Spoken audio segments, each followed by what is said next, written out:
₹1 ಸಾಲ ಮನ್ನಾ ಮಾಡೋಕ್ಕಾಗಿ ಈ ಉಗ್ರಪ್ಪ ಕೌನ್ಸಿಲ್ನಲ್ಲಿ ಲೀಡರ್ ಆಫ್ ದಿ ಅಪೋಸಿಷನ್ ಇದ್ದಾಗ ಪ್ರಶ್ನೆ ಮಾಡಿದ್ರು.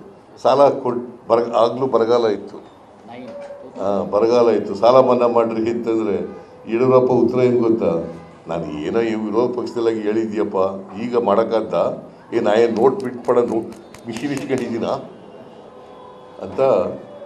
It is on record, it is on record in legislative council. ಯಡಿಯೂರಪ್ಪನಿಗೆ ಪ್ರಶ್ನೆ ಮಾಡಿ, ಇದನ್ನು ವಿಜಯೇಂದ್ರನಿಗೆ ಮಾಡಿ ಪ್ರಶ್ನೆನ. ವಿಜಯೇಂದ್ರನಿಗೆ ಗೊತ್ತಿಲ್ಲ, ಏನು ಗೊತ್ತಿಲ್ಲ, ಸುಮ್ಮನೆ ಹಿಂದೇನೂ ಗೊತ್ತಿಲ್ಲ, ಮುಂದೇನೂ ಗೊತ್ತಿಲ್ಲ, ಅವ್ರ ಅಪ್ಪ ಏನು ಹೇಳಿದ್ರು ಅಂತ ಗೊತ್ತಿಲ್ಲ.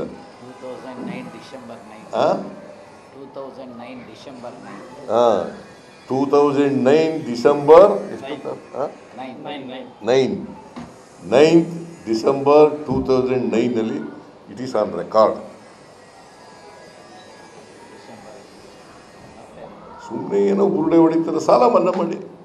ನಾನು ಅಸೆಂಬ್ಲಿನಲ್ಲಿ ಹೇಳಿದ್ದೀನಿ, ಯಾರು ಅಸಲು ಕಟ್ತಾರೆ ಅದು ಅಲ್ಪಾವಧಿ ಸಾಲ ಇರ್ಬೋದು, ದೀರ್ಘಾವಧಿ ಸಾಲ ಇರ್ಬೋದು, ಅಸಲು ಕಟ್ಟಿದ್ರೆ ಬಡ್ಡಿ ಎಲ್ಲ ಮನ್ನಾ ಮಾಡ್ತೀನಿ ಅಂತೇಳಿ. ನಾನು ಹಿಂದೆ ಒಂದು ಸಾರಿ ₹50,000ವರೆಗೆ ಮನ್ನಾ ಮಾಡಿದ್ದೆ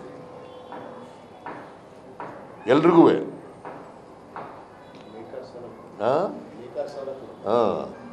ನೇಕಾರರಿಗೆಲ್ಲ ಸಾಲ ₹50,000.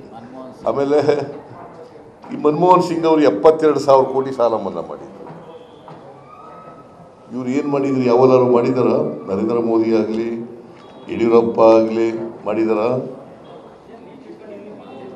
ಏನು ಅಧಿಕಾರ ಹೋದಾಗ ಸಾಲ ಮನ್ನಾ ಮಾಡಿ, ಸಾಲ ಮನ್ನಾ ಮಾಡಿ, ಅಧಿಕಾರದಲ್ಲಿರುವಾಗ ಪ್ರಿಂಟಿಂಗ್ ಮಾಡೋ ನೋಟ್ ಮಾಡೋ ಮಿಷಿನ್ ಇದೆಯಾ ಅಂತ ಹೇಳೋದು. What is this irresponsible fellows?